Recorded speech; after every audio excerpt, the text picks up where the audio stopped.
ما كان محمد أبا أحد من رجالكم ولكن رسول الله وخاتم النبيين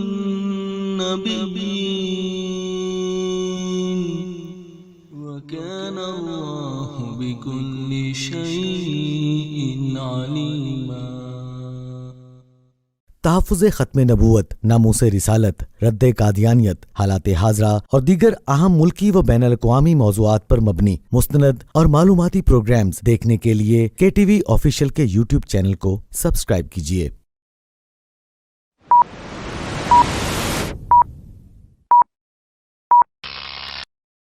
السلام علیکم۔ پروگرام ویوز آن لائن کے ساتھ میں ہوں حسن رانا۔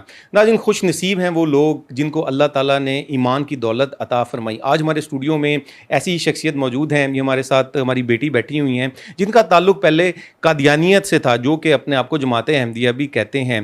میں یہاں پر یہ ضرور کہنا چاہوں گا کہ قادیانی جماعت جو ہے وہ پروپیگنڈا کرتی ہے کہ پوری دنیا میں وہ ہر سال کروڑوں کی تعداد میں بڑھ رہے ہیں، لیکن حقیقت یہ ہے کہ قادیانی جماعت کے ممبرز جو ہیں وہ دھڑا دھڑ اسلام قبول کر رہے ہیں اور قادیانیت کو چھوڑتے چلے جا رہے ہیں۔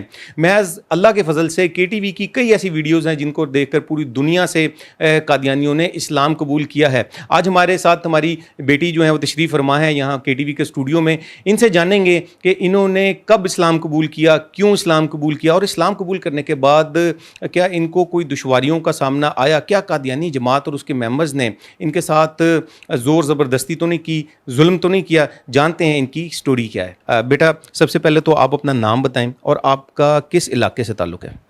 میرا نام تہمینہ فاروق ہے اور میرا تعلق فیصل آباد سے تھا، اور میں نے بی ایس آنرز آرتھوٹکس اینڈ پروستھیٹکس میں اپنی اسٹڈی کمپلیٹ کر لی ہوئی ہے۔ اور اچھا بیٹا، یہ بتائیں کہ کیا آپ پیدائشی قادیانی تھیں، اور آپ کی جو فیملی ہے، بیک گراؤنڈ ہے قادیانیت کے حوالے سے، اس کا تھوڑا بیک گراؤنڈ بتائیے گا۔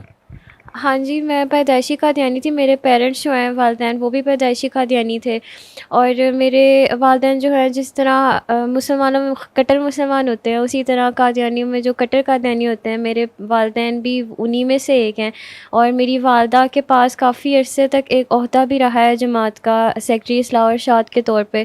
اور اس کے علاوہ میں جو ہوں وقف نو میں بھی شامل تھی، جو قادیانیوں کی ایک تنظیم ہے جس میں بچوں کو ان کی پیدائش سے پہلے ہی ماں باپ اپنے مرضی کے مطابق جماعت کے لیے وقف کر دیتے ہیں، اور اس کے بعد ساری زندگی انہوں نے جو بھی پڑھائی کرنی ہے یا کچھ بھی جو بھی سروسز ہیں وہ صرف اور صرف جماعت کے لیے ہوتی ہیں۔ تو میں اس تنظیم میں بھی تھی، اور مجھ سے چھوٹے 3 بھائی ہیں میرے، ان میں سے جو مجھ سے چھوٹے والا بھائی ہے وہ بھی وقف ہے، اور میرے جو والد صاحب ہیں وہ بھی ایک وقت میں جماعت کا جو اکاؤنٹس کا سارا نظام ہے وہ بھی دیکھتے رہے ہیں، کچھ عرصہ انہوں نے وہ بھی دیکھا ہے۔ تو یہ میرا بیک گراؤنڈ ہے۔ اچھا بیٹا، یہ بتائیں کہ آپ نے اسلام کب قبول کیا اور اس کی جو وجہ ہے وہ کیا بنی؟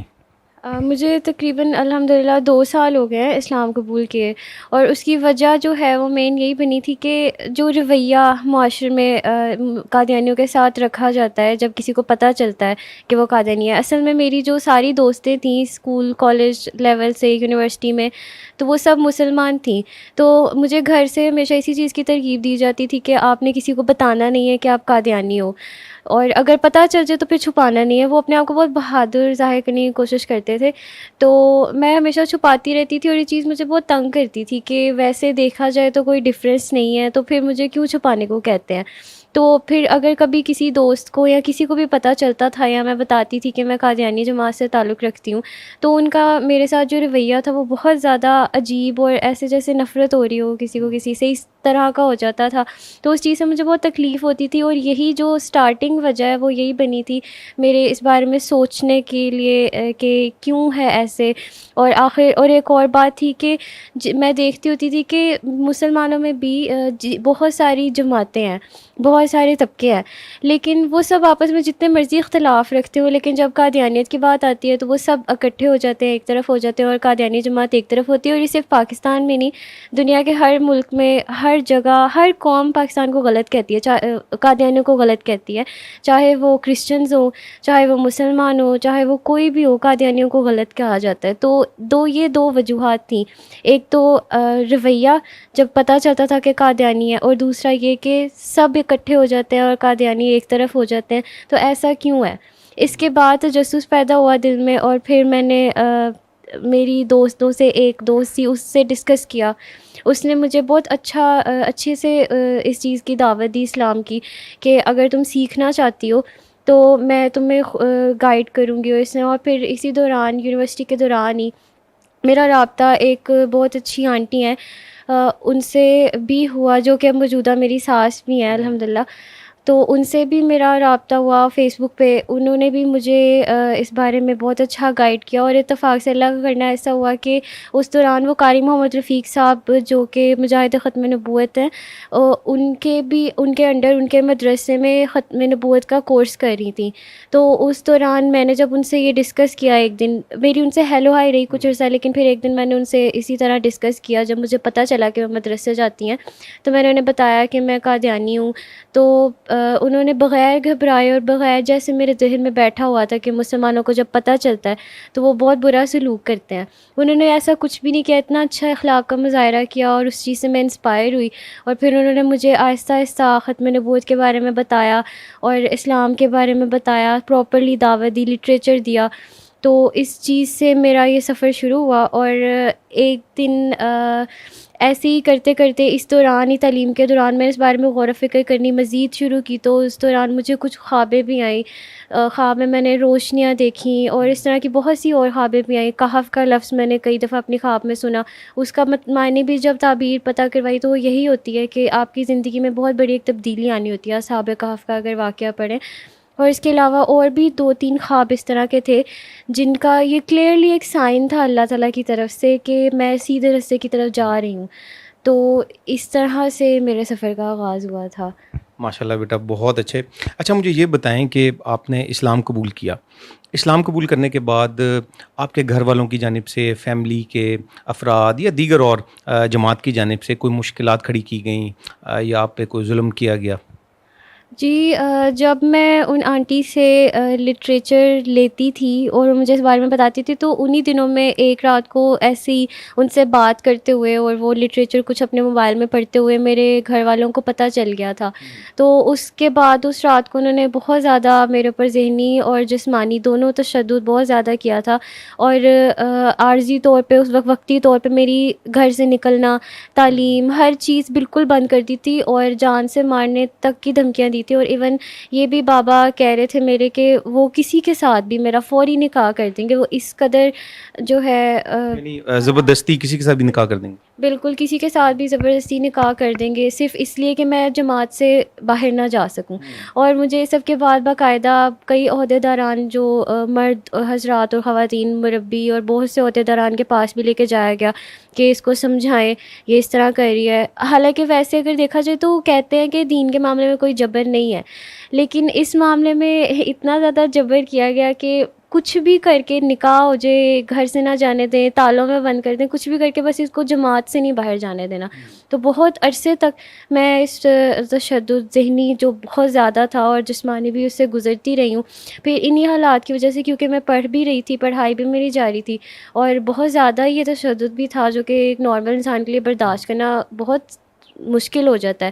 تو اسی چیز کو دیکھتے ہوئے مصلحتاً میں نے خاموشی اختیار کی کچھ عرصہ, کہ اب بہتر یہ ہے کہ فی الحال کے لیے اس چیز کی خاموشی اختیار کرتی ہوں اور مزید اس کے اوپر پڑھتی ہوں, تاکہ جب میرے ماں باپ کے ساتھ میرا آمنا سامنا ہو تو میں ان کو خود بھی کنونس کر سکوں, ان کے ساتھ ایک مباحثہ بحث جو ہے وہ بھی کر سکوں. تو تب تک اپنے آپ کو پریپیئر کروں. تو اس دوران میں نے پھر خاموشی اختیار کر لی.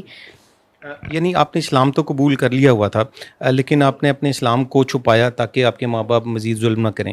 بالکل ایسے ہی ہوا تھا. اسلام تو میں نے قبول کر لیا تھا.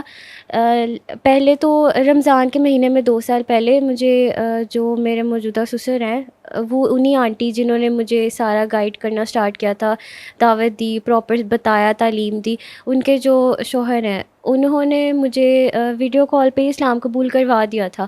اس کے بعد جب موقع ایک دن ملا تو باقاعدہ میں نے قاری محمد رفیق صاحب مجاہد ختم نبوت انٹرنیشنل ختم نبوت کے وہ ممبر ہیں, ان کے ہاتھ پہ میں نے باقاعدہ اسلام قبول کیا تھا اعلانیہ.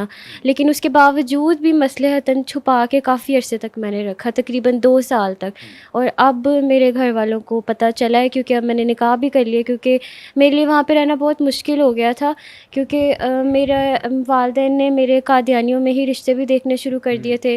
اور چونکہ اب میری پڑھائی بھی مکمل ہو گئی تھی تو وہاں رہنے کا کوئی جواز بھی نہیں تھا. ایک تو اس وجہ سے کہ رشتے دیکھنے شروع کر دیے تھے, اور خدا نخواستہ اگر میں اب بھی کوئی قدم نہ اٹھاتی تو اپنے ماں باپ کی مرضی کے مطابق شادی کر لیتی تو میں دائرہ اسلام سے دوبارہ خارج ہو جاتی اور مرتد ہو جاتی. تو اس چیز کو دیکھتے ہوئے مجھے یہ قدم اٹھانا پڑا, اور اللہ کا بہت شکر ہے الحمدللہ مجھے شروع سے آخر تک آنٹی انکل نے بہت پیار دیا, بہت سپورٹ کیا, اور اپنے بیٹے سے بھی میرا نکاح کیا صرف اسلام کی خاطر. اور میری یہ جو فیملی اب مجھے ملی ہے بہت اچھی ہے, میرا بہت خیال رکھتی ہے, بہت پیار کرنے والے ہیں, اور میرے لیے انسپریشن ہے. یہ میرے جتنے شک و شبہات تھے, وہم تھے, اور جتنی باتیں بچپن سے قادیانی جماعت نے اور والدین نے ہم میرے جیسے اور بھی بہت سے بچوں کے ذہنوں میں بٹھائی ہوتی ہیں کہ اگر آپ جماعت چھوڑتے ہو یا کسی کو پتہ چل جائے کہ آپ قادیانی ہو تو وہ آپ کے ساتھ بہت برا سلوک کرتے ہیں. جو مولوی ہوتے ہیں وہ دہشت گرد ٹائپ کے مائنڈ سیٹ کے ہوتے ہیں, اور وہ اگر آپ کو پتہ چل جائے ان کی لڑکیوں کو, قادیانی کی لڑکیوں کو اغوا کر لیتے ہیں یا قتل و غارت تک بات پہنچ جاتی ہے. تو کیونکہ میں ان ساری چیزوں کو کلیئر کر چکی تھی, اور اخلاق کی بات ہوتی ہے, مجھے اتنے اچھے اخلاق کی فیملی ملی تھی, تو ان چیزوں کی وجہ سے میں اب بہت خوش ہوں الحمدللہ. اسلام قبول کرنے کے بعد اور اس فیملی میں آنے کے بعد میں بہت زیادہ خوش ہوں, اپنی زندگی سے مطمئن ہوں, اپنے فیصلے سے بھی مطمئن ہوں. بیٹا آپ نے اسلام قبول کیا تو کیا اب آپ کو کوئی اپنی فیملی کی جانب سے یا آپ کو قادیانی جماعت کے ممبرس کی جانب سے کوئی تھریٹس وغیرہ کا ڈر ہو, یا کوئی پریشرائز کرنے کا آپ کو کوئی خوف وغیرہ ہے اس قسم کا؟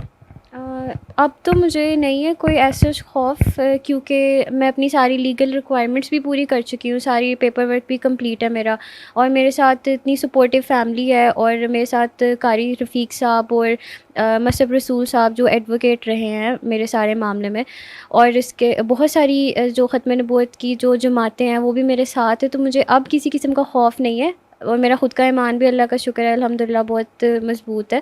لیکن پہلے گھر چھوڑنے سے پہلے جب میں کچھ عرصہ گھر رہی ہوں اپنی ڈگری کمپلیٹ ہونے کے بعد, تو اس دوران کافی زیادہ پریشرائز ہوتی رہی ہوں میں قادیانی جماعت اپنے گھر والوں کی طرف سے. یہ بھی ایک وجہ بنی تھی کہ مجھے اب یہ سٹیپ لینا پڑا گھر چھوڑنے کا اور اس چیز کو اعلان کرنے کا کہ میں یہ سٹیپ لے چکی ہوں. اور وہ یہ وجہ بنی تھی, پریشرائز اس طرح سے میں ہو رہی تھی کہ مجھے مختلف اجلاسوں پہ لے کے جایا جاتا تھا جو قادیانیوں کے ہوتے ہیں. اور ریسنٹلی کچھ ہفتے پہلے یو کے کا جلسہ ہوا ہے قادیانی جماعت کا, تو اس میں بیعت کے الفاظ جو ہے وہ ہر قادیانی جو ہے وہ دہراتا ہے. تو پوری فیملی بیٹھی ہوتی ہے, تو اس کے دوران ان کے درمیان فورسفلی مجھے بھی وہ الفاظ دہرانے پڑے. تو مجھے خود بھی اپنے خود کے ایمان کے لیے بھی یہ چیز ٹھیک نہیں لگ رہی تھی کہ میں وہ قادیانی جو جماعت ہے, کافر جماعت ہے, اس کو میں چھوڑ چکی ہوں, مجھے دوبارہ سے ان کی بیعت کے الفاظ دہرانے پڑ رہے ہیں. تو یہ پریشر مجھ پہ پہلے رہ چکا ہے, لیکن زبردستی اجلاسوں پہ جانا اور زبردستی بیعت کے الفاظ دہرانا اور زبردستی خطبات اور جلسات دیکھنا. لیکن اب مجھے کسی قسم کا خوف یا پریشر نہیں ہے. اب اللہ کا شکر ہے الحمدللہ میں خوش ہوں, مطمئن ہوں, اور بالکل پریشر سے باہر ہوں. اچھا بیٹا, آپ نے ذکر کیا کہ جیسے آپ کی فیملی کی جانب سے آپ کو پریشرائز کیا گیا, ذہنی طور پہ بھی جسمانی طور پہ بھی ٹارچر کیا گیا. تو قادیانی جماعت جو ہے, جو اپنے آپ کو جماعت احمدیہ کہتے ہیں, ان کا ایک سلوگن ہے لو فار آل ہیٹڈ فار نن, یعنی محبت سب سے اور نفرت کسی سے نہیں. تو اس کے بارے میں آپ نے جب, حالانکہ ہم نے تو کئی کیسز ایسے دیکھے ہیں کہ اس سے الٹ ہم نے دیکھا, اس کے بارے میں کیا آپ کہنا چاہیں گے؟ یہ جماعت احمدیہ نا ایک بہت ہی عجیب سی چیز ہے. وہ اس لیے کیونکہ کبھی وہ اپنی جو بری سائڈ ہے وہ کبھی بھی اپنے ممبرس پہ شو نہیں ہونے دیتے ہیں. جو ان کی اس طرح کی شریر یا شرارتی یا اس طرح کی نقصان پہنچانے والی یا اس طرح کی جو سائڈ ہے وہ صرف اپنے عہدیداران یا بڑے بڑے لوگوں تک محدود رکھتے ہیں. وہ ہم جیسے عام لوگوں تک پہنچنے ہی نہیں دیتے ہیں. تو جو love for all hatred for none کا ایک وقت تک تو میں بھی سمجھتی تھی کہ یہ واقعی میں سب سے بہت ہی محبت رکھتے ہیں, انسانیت سے بھرپور ایک جماعت ہے, لیکن میرا اس بارے میں اسی دن ہی جو ویوز ہے وہ غلط ثابت ہو گئے تھے جس دن میں نے اظہار کیا تھا اپنے والدین سے کہ میں جماعت احمدیہ سے اختلافات پیدا میرے ذہن میں ہونے شروع ہو گئے اور میں اسلام کے بارے میں سیکھنا چاہتی ہوں, اس طرف جانا چاہتی ہوں. تو اس دن اس رات کو جس طریقے کا ان کا رویہ تھا, اور اس کے بعد بھی جب وہ مجھے مختلف عہدیداران سے ملواتے رہے اس کنونس کرنے کے لیے, یہ سمجھانے کے لیے کہ جماعت کے ساتھ منسلک رہو ورنہ بہت قیامت, دنیا اور آخرت دونوں تباہ ہو جائیں گی, تو اس دوران میں نے دیکھ لیا تھا کہ یہ لو فار آل نہیں ہے, یہ صرف لو فار قادیانیز ہے. اور ہیٹریڈ جہاں پہ بھی مذہب کی بات آتی ہے اور کوئی آپ کو اسلام مسلمان یا کوئی بھی اور آپ کو دعوت دینے کی ذرا سی بھی کوشش کرے تو وہ لو بالکل ختم ہو جاتا ہے, صرف نفرت باقی رہ جاتی ہے. بالکل بھی گنجائش نہیں رکھتے ہیں کہ وہ کسی بھی طرح سے اپنے کسی بھی قادیانی فرد کو جماعت سے باہر جانے دے, کسی بھی قسم کی کوئی گنجائش نہیں ہے. تو یہ سلوگن میری نظر میں تو غلط ہے. اچھا, آپ مجھے یہ بتائیں کہ جو خاص طور پہ یوتھ ہے اور جو لڑکیاں ہیں, بچیاں ہیں قادیانی, ان کو کیا پیغام دینا چاہیں گی کہ وہ تحقیق کریں, وہ بھی قادیانیت کو پڑھیں اور بلا تعصب پڑھیں, تو اس کے حوالے سے ان کو کیا پیغام دینا چاہیں گے آپ؟ میں یہی پیغام دینا چاہوں گی کہ اگر لا علمی میں رہیں گے, میں بھی ایک عرصہ اپنی زندگی کا لا علمی کی حالت میں ہی رہی ہوں. میں نے نہ کبھی کتابیں پڑھنے کی کوشش کی, نہ کبھی اس بارے میں جاننے کی کوشش کی, لیکن اپنے اندر تجسس پیدا کریں. مذہب ایک ایسی چیز ہے جو اس طرح نہیں ہونی چاہیے کہ آپ کے آباء و اجداد جس چیز پہ بلیو کرتے تھے, جس چیز پہ یقین رکھتے تھے, آپ اندھا دھند اس کے اوپر چلتے جاؤ. آپ کو خود بھی تحقیق کرنی چاہیے. اور پھر یہ چیز ٹھکی چھپی نہیں ہے, قادیانی جماعت اور اسلام یہ سب کچھ تو بہت اوپن آج کل چلتا ہے. تو میں یہی پیغام دینا چاہوں گی کہ اس بارے میں غور و فکر کریں. اگر آپ کو لگتا ہے کہ سنی سنائی بات پہ یقین نہیں کرنا تو آپ بے شک اسٹڈی کریں. جو آپ کی خود کی قادیانیوں کی کتابیں, آپ کو ان میں سے ہی بہت ساری باتیں اس طرح کی ملیں گی جس سے آپ کو آنکھوں کے اوپر جو پردہ ہے یا دل پہ جو پردہ ہے وہ آپ کا ہٹے گا اور آپ کو نظر آئے گا. اور اس سے پہلے کہ دنیا کی آنکھیں بند ہو جائیں, کیونکہ دنیا میں جب تک انسان زندہ ہے اس کی زندگی کا کوئی گارنٹی نہیں ہوتی کہ کب تک وہ زندہ ہے. تو اس سے پہلے کہ موقع ختم ہو جائے, آنکھیں دنیا سے آپ کی بند ہو جائیں, کیونکہ اس کے بعد آپ کے پاس توبہ کا کوئی موقع نہیں ہوگا اور آپ کے پاس دائمی جہنم کے علاوہ کچھ بھی نہیں بچے گا. تو اس سے پہلے اپنی زندگی میں اس بارے میں غور و فکر کریں, اپنی آخرت کی فکر کریں اور اس بارے میں سوچیں. ایک جو بات چلتی آ رہی ہے, ایک روایت چلتی آ رہی ہے, اس پہ چلنے کی بجائے خود اس بارے میں اپنے لوگ کیا کہیں گے یا معاشرے کا کیا پریشر ہے, آپ نے وہ نہیں دیکھنا. آخرت میں صرف آپ کو آپ کے اس کے بارے میں سوالات ہوں گے. تو آپ اپنے آپ کو دیکھتے ہوئے, اپنے دل کی تسلی کو دیکھتے ہوئے ہدایت کی دعا کریں اور اس بارے میں تحقیق کریں, پڑھیں اور غور و فکر کرتے ہوئے اسلام کی طرف آنے کے طرف قدم بڑھائیں. آگے آپ کو جو ڈرانے والی باتیں سننے کو ملی ہیں وہ ایسا نہیں ہے. مسلمان سارے بہت اچھے اخلاق کے مالک ہیں. جہاں پہ اچھائی برائی ہر جگہ ہوتی ہے, تشدد یا اس طرح کے دہشت گردی والے مائنڈ سیٹ کے لوگ ہر جگہ ہوتے ہیں. وہ قادیانیوں میں بھی ہیں, وہ کرسچنز میں بھی ملیں گے, مسلمانوں میں بھی ملیں گے. تو آپ صرف نیگیٹو سائڈ کو نہیں دیکھیں, اسلام اور مسلمانوں کی پازیٹیوٹی اور ان کے اچھے اخلاق کو بھی دیکھیں. اچھا بیٹا, آپ کا اب زندگی کا مقصد کیا ہے؟ میری زندگی کا مقصد اب یہی ہے کہ میں مزید دین کو سیکھوں. سب سے پہلا مقصد تو یہ, کیونکہ میں ابھی بھی اپنے آپ کو اس حد تک, اس لیول تک نہیں سمجھتی کہ میں بہت اچھا نالج رکھتی ہوں. تو ابھی تو میرا سفر شروع ہوا ہے. تو پہلا مقصد تو یہی ہے کہ میں دین کو سیکھوں, دین کو پڑھوں, تاکہ میں آگے پڑھا سکوں, آگے بتا سکوں. کبھی کوئی مجھ سے پوچھے تو میں خود ڈائریکٹلی بھی اس کو بتانے کے قابل ہوں. اور اس کے علاوہ یہ مقصد ہے کہ سب سے نزدیکی انسان کے اس کے ماں باپ ہوتے ہیں, تو میں ان کو سب سے پہلے تو ان کو تبلیغ کروں. تو بس یہی میرا مقصد ہے. اور یہ مقصد ہے کہ جو سارے میرے محسن ہیں, انہوں نے مجھے اپنی فیملی کا حصہ بنایا, تو میں ان لوگوں کو کبھی کوئی شکایت کا موقع نہ دوں اور ان کے لیے فخر کا باعث بن سکوں. اور فخر کا باعث اسی طرح انسان بنتا ہے کہ نیک ہو, اچھا انسان بنے اور اچھا مسلمان بنے. تو میرا مقصد یہی ہے اب کہ میں ایک اچھی انسان اور اچھی مسلمان بنوں اور دین کا علم رکھنے والی مسلمان بنوں, صرف نام کی مسلمان نہیں. ناظرین آپ نے بیٹی کی ساری جو ہے وہ سٹوری سنی، اور ہم بھی بیٹا آپ کو دعا دیتے ہیں، اور ہمارے لیے ہماری ساری نیک تمنائیں آپ کے لیے ہیں. اللہ تعالیٰ آپ کو جو آپ کی ساری نیک جو آپ کی کوششیں ہیں کاوشیں اللہ تعالیٰ اس کو قبول فرمائے. ایک بہت بڑا فیصلہ ہے، اور میں یہاں پر ایک بات کہتا چلوں کہ آپ نے بہت ہمت کا کام کیا ہے، اور اللہ تعالیٰ آپ کو استقامت عطا فرمائے. اور دیگر جتنے بھی قادیانی ہیں پوری دنیا میں، ہم ان کے لیے بھی دعا کرتے ہیں کہ اللہ تعالیٰ ان کو بھی راہ حق پہ آنے کی توفیق عطا فرمائے. قادیانی ہم سے اکثر کہتے ہیں کہ ہم لوگ ان کے خلاف ویڈیوز بناتے ہیں، تقریریں کرتے ہیں، لیکن حقیقت یہ ہے کہ محض اللہ تعالیٰ کے فضل و کرم سے راتوں کو اٹھ کر ہم ان کے لیے ہدایت کی دعا بھی کرتے ہیں محض اللہ تعالیٰ کی توفیق سے. میں پروگرام کے آخر میں قادیانیوں کو ایک دفعہ پھر یہ پیغام دینا چاہوں گا کہ خدا را اندھی عقیدت کی پٹی جو کہ آپ کے مربیوں نے آپ کی آنکھوں پر باندھ رکھی ہے اس کو ہٹائیے، تحقیق کریں. اور میں آپ کو یہ بتاتا چلوں کہ جب جس قادیانی نے بھی بلا تعصب تحقیق کی ہے، الحمدللہ اللہ تعالیٰ نے اس کو اسلام کی توفیق عطا فرما دی، اسلام قبول کرنے کی. پروگرام ویوز آن لائن کے ساتھ حسن رانا کو اجازت دیجیے. اللہ حافظ.